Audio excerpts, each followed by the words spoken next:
Hi friends. It is still raining.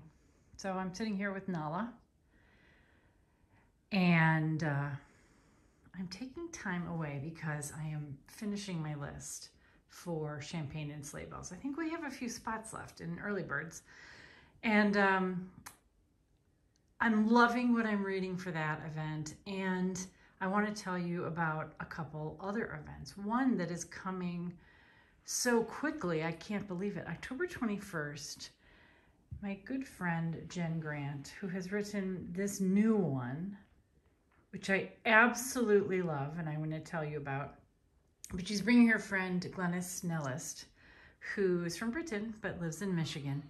And I think she's probably most famous for her faith-based books, but she has many that are fabulous in every way. This is her newest one, Little Mole Gives Thanks. And in this series, Little Mole experiences things not necessarily faith-based, but they're just all kinds of goodness. Great, rich illustrations for your Thanksgiving get-togethers. And here, Mole is having a big party and he's excited and reserved seats for 3 friends that are quite prominent in the town. And here we have the principal, who at the last minute, even though her seat is reserved, can't come. Doggone it.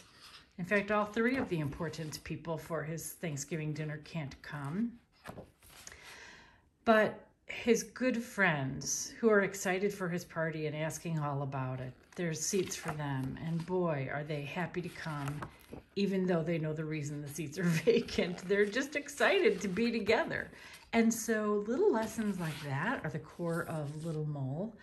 And I absolutely love Glenys Snellist's style. For one thing, I mean, for me, taking on 'Twas the Night Before Christmas, which is such a fabulous rhyme with amazing rhythm, I always think it's practically like singing a Jennifer Holliday or a Celine Dion song. Like, you've got to be crazy to take that on. The comparisons are going to be brutal, but boy, does Glenys pull it off. And the rhymes in 'Twas the Evening of Christmas are absolutely charming. They evoke the original, but they're also so original in their own right. I hope it can become a tradition for you, along with 'Twas the Night Before Christmas. And I mean, full disclosure is I was definitely raised with the nativity story and going to Sunday school and teaching Sunday school. I raised my kids with Dave at Gary United Methodist and loved that experience. So I know that not everyone has faith as part of their Christmas celebration, and all the love and the feelings and gatherings are great. But if you do, I can't recommend Glenys Snellist enough. She has something for every age. This whole series, Snuggle Time, is padded for the littlest. Great first nativity story. This is a little bit more active with Lift the Flaps, so a little bit older. And these are just, I love this series. Christmas love letters from God. There's Bible stories for Christmas. I'm sorry, Christmas. And then there's general Bible stories. And so the letters are basically at the end of a really lovely telling by Glenys of a story. She really does a great job of encapsulating for children some concepts that are complicated, and they're illustrated beautifully. And then at the end, we have for the children a summary of what to make of what we have just learned. So again, there's Christmas and non. These are all such great gifts, and you get to come meet Jen and Glenys on the 21st. This is another Advent devotional for family to do together and maybe a little bit older age group. So Jen wrote this, and I love this so much for all the reasons. I think she took on something really hard, which is explaining God, and in this case to this curious, wonderful child.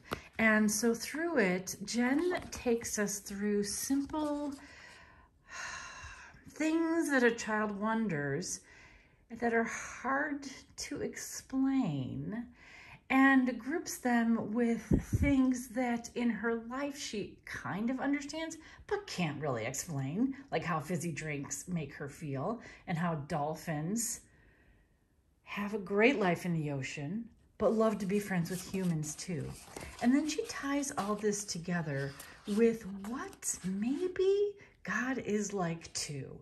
And I think it's absolutely masterful treatment. She understands sand and she understands beach with family, and she talks about warmth and light.